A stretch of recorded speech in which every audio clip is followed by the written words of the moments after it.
உங்களுக்கு வந்து பாத்தீங்கன்னா இந்த கொஸ்டின் இருக்கக்கூடிய ஃப்ரெண்ட்ஸ் அவங்க சொல்ற பேச்சை கேட்டுட்டு நான் வேலை பார்த்துட்டு இருந்தேன் அப்படின்னா இன்னும் நான் மதுரையில் வந்து பாத்தீங்கன்னா ஒரு ஆர்டினரி பர்சனாக தான் இருந்திருப்பேன்.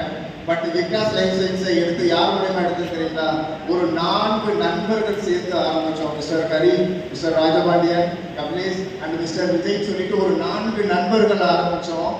என்னுடைய லைஃப்ல என்ன நடந்திருக்கு தெரியுங்களா, 25 வருஷம் வேலை பார்த்த என்னுடைய மொத்த வருமானம் அப்படின்ற மாச வருமானம் இருக்கு இல்லைங்களா, இன்னைக்கு விக்டாஸ் லைஃப் சயின்ஸ்ல அது மாதிரி 4 மடங்கு நான் சம்பாதிச்சுட்டு இருக்கேன் ஃப்ரெண்ட்ஸ். மாசம் என்னுடைய மாத வருமானம் வந்து பாத்தீங்க அப்படின்னா விக்டாஸ் லைஃப் சயின்ஸ்ல இருந்து 3 லட்சத்துக்கு மேல சம்பாதிச்சுட்டு இருக்கேன் ஃப்ரெண்ட்ஸ். எவ்வளவு நான் வந்து பாத்தீங்கன்னா ஜாயின் பண்றதுக்கு எவ்வளவு காசுன்னு சொன்னாரு சேகன்.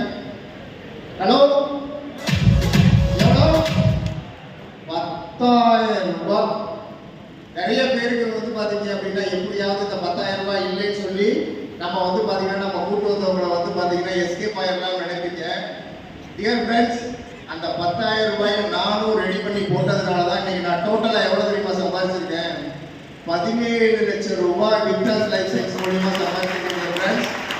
லாஸ்ட் வீக் இன்கம் வந்து பாத்தீங்க அப்படின்னா என்னுடைய அதிகபட்ச வார வருமானமா 1,44,600 ரூபாய் இந்த பிசினஸ் மூலியமா ஏமாந்துருக்கேன்.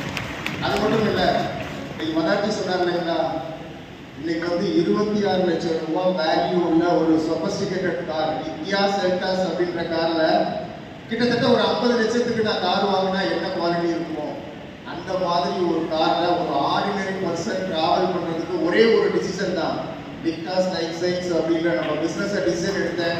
இன்னைக்கு நான் வந்து பாத்தீங்க அப்படின்னா உங்களுக்கு முன்னாடி மாஸ்டர் அப்படின்ற ஒரு லெவல் அச்சீவ் பண்ணிட்டு இருக்கேன் ஃப்ரெண்ட்ஸ்.